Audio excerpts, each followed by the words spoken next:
Honestly, not being the biggest fan of sports shows, I'm always kind of hit and miss when it comes to sports anime series. Either I enjoy it because the characters are so good and well wrote, or the tension and the build up for the actual matches end up kind of selling me on the intensity of the sport itself. And yes, I will admit, when I first seen Mou Ippon or Ippon again, my immediate reaction was, okay, cute girls doing judo. Obviously, this is going to be fun. Really wondering what the balance was going to be for the sports aspect of it or just the slice of life aspect of it.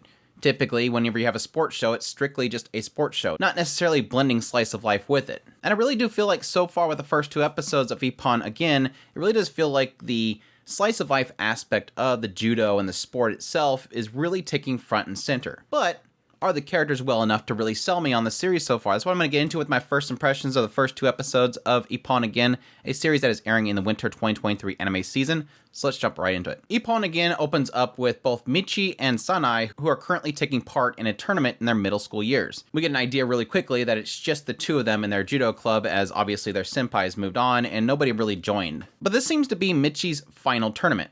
She's not moving on from middle school to continue on with judo, so this tournament is her last, and she hopes that she can actually win it, and hopefully at the same time get an Ippon score. But she faces off against this girl named Toa Hiura, who completely mops the floor with her. Well, actually, first off, she accidentally smacks Michi right in the face and causes her to have a bloody nose. And then after Michi believes that she gets an Ippon and thinks that she scored, she didn't.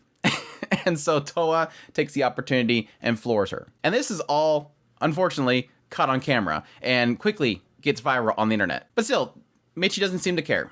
In the end, this was her last match. This was her last tournament. She failed. So she's going to move on with her life. She's going to go on to high school. She's going to worry about getting good grades for college and, yes, find a boyfriend. But still, it doesn't seem like really anybody around her wants that to happen, as everybody's sort of trying to pull her back into the world of judo or kendo. As yes, Michi's friend Sanai, even though she doesn't want to speak up, she joined judo just to be with Michi. Michi, invited her and she accepted and she joined the club. So it's obvious that she's not okay with Michi moving on. Yes, this girl that just beat her in the tournament, Toa Hiura, also wants Michi to join the judo, as she kind of feels embarrassed about the whole situation. She knocked her out accidentally, and yes, technically she really did enjoy her match against Michi. Michi's somebody that looks like she enjoys judo. Looks like she's having fun, not taking it too seriously. And yes, there's finally Anna, who just wants her to join kendo instead, for some reason. But because of all this, yes, everybody ends up going to the same high school together, and yes, they have a judo club, but it's close to closing, as the only member is Toa. And as Toa pretty much pleads to Michi to join the club, eventually Michi throws her over her shoulder and frustratingly says, I don't like this. I want to move on with my life. I don't like the burns. I don't like the cold and getting in these outfits, how heavy they are. All this stuff I don't like about it. Please don't remind me of the one thing I enjoy about it, which is just the thrill of it. So yes, Michi ends up joining in the end. And going into the second episode, we get a little bit of build of certain characters, especially Sanai, who is Michi's friend. Just how much she enjoyed doing judo with Michi and getting a little emotional over the idea that Michi remembers even their first win. Her big struggle in this episode is finding the courage to speak to her parents about continuing judo, as their agreement was that when she got into high school, she would give up judo. Her father always worried about her breaking bones, and her mother wanted her to focus on her studies. So again, the agreement was that she was not going to continue. But through her seeing Toa build up her courage to apologize to Michi over embarrassing her at the tournament, she finds her courage and or to speak up to her parents, which yes, her father's like immediately, all right, where's the stamp? Let me put the stamp on the registration. You knew that he wanted his daughter to get into it. So my thoughts on Ippon Again, or Mou Ippon.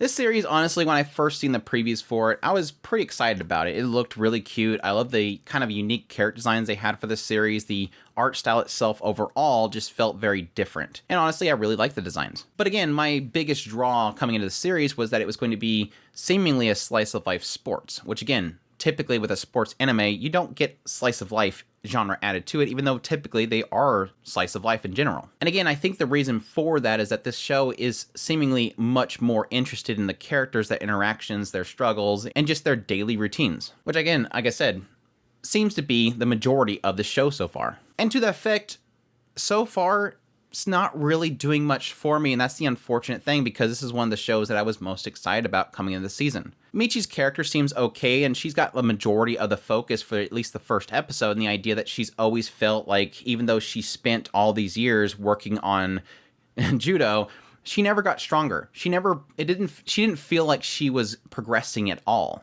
And even in the end, in the final tournament moments, having that defeat that really kind of seals the deal for her. It's the unfortunate fact of somebody that feels like they enjoy something, but at the same time, they don't feel like they're getting any sort of benefit from it, which I can technically see, even though it doesn't seem like it wants to completely be very clear about what they're doing with her character. That seems to be the gist of it. Her whole thing is she's the girl that enjoys it so much. She has so much fun doing it. And that fun obviously infects other people around her. Seemingly that's why Anna wants her to join the Kendo club. Why Toa joined this school to be with her is because she wanted to do judo with her again. And again, that infection went into Sanai and her desire to even join the club to begin with. She just randomly shows up to her a long time ago and says, hey, let's go do this. Which, yes, let's be perfectly honest, from at least a Japanese perspective, not like the most popular thing for females to do. But again, that seems to be a cornerstone for Sanai, and you see how much it means to her that Michi even remembers her first match. Toa, so far, I'm okay with her. I think she's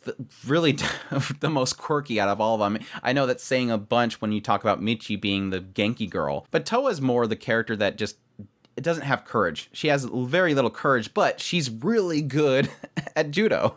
She's really good. They even mentioned the fact that she's only really been doing judo since like her second year of middle school, and yet she went off to the nationals. She's really good at what she does. She's got the internal natural born talent for it. And this again frustrates Michi because she's been working at it for so long, but she has her own issues, like her inability to really speak up into a crowd. Her courage only comes whenever she's actually wearing her outfit. I guess when I think back to how much has kind of been established in just these first 2 episodes, it's a pretty solid start for the series. It's just nothing really is grabbing me like, man, that was impactful. I think the only real impactful moment they've had so far was really Sanai getting emotional, realizing that Michi remembers her matches.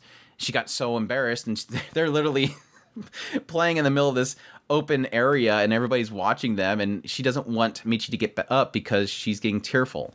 I think that was about the only really kind of impactful moment. I think Sanai has kind of taken the most of the spotlight for the first 2 episodes. Again, I appreciate Toa and her inability to really speak up and how she has to psych herself up with her outfit, but so far it's just a lot of setup. I think the biggest unfortunate thing with these first 2 episodes, and I kind of expected this when I seen that Bakken Record was going to be working on this series, is I wasn't really going to expect... I kind of set my expectations very low as that this series was not going to be really highly animated. The PVs made it out with these really great animations of characters doing roles and stuff, which there's still a little bit of that in this series with these first 2 episodes. But for the most part, there's a lot of replacement for actual animations of the characters with just chibi faces and random objects. There's a lot of stills, there's a lot of sliding stills. So that's kind of my biggest upset so far, is that visually, while the style is very unique and I like a lot of the shots, and they do some really good animations here and there with the judo itself, and it looks very genuine based on the little martial arts that I've done, but you can really see that the studio is kind of struggling to keep the show together. So if they're already struggling the first 2 episodes, I have a lot of fears for 13 total episodes. I did get a huge kick out of the fact that Toa kept stealing the tatami mats because the Kendo Club and the Judo Club have to share it. And so the Kendo Club girl, Anna, ends up like getting mad at Michi, saying you should take care of this girl running off with the tatami mats. So it's your responsibility to clean up after her mess, basically. In the end, like I said, it's a solid setup. Nothing's doing anything incredible in the show so far. I think the chemistry's pretty solid so far. Again, you have the Genki character, you have the nerdy girl that likes the Genki character, you have the quiet but super talented girl, and yes, you have the, I don't know what you want to call her, tsundere, the kendo girl that wants to pout about the fact that they got Michi instead of her. I'm sure they're going to rope her into it eventually. But again, solid chemistry so far, solid setup, just nothing great so far. So we'll see where it goes from here, but that's my thoughts on the first 2 episodes of Ippon. Again, hope you guys enjoy this video as always. If you did, make sure to hit that like button down below. Comment, let me know what you're thinking of the series so far, if you're going to be checking it out. Additionally, if you're new to the channel, make sure that subscribe button so you get all my content. I do news, reviews, first impressions, top list. If it's anime, it's pretty much here. Additionally, if you want to support the channel more, we have a Patreon link, tips link, and a super thanks button down below. Greatly appreciate everybody that does, and y'all take care.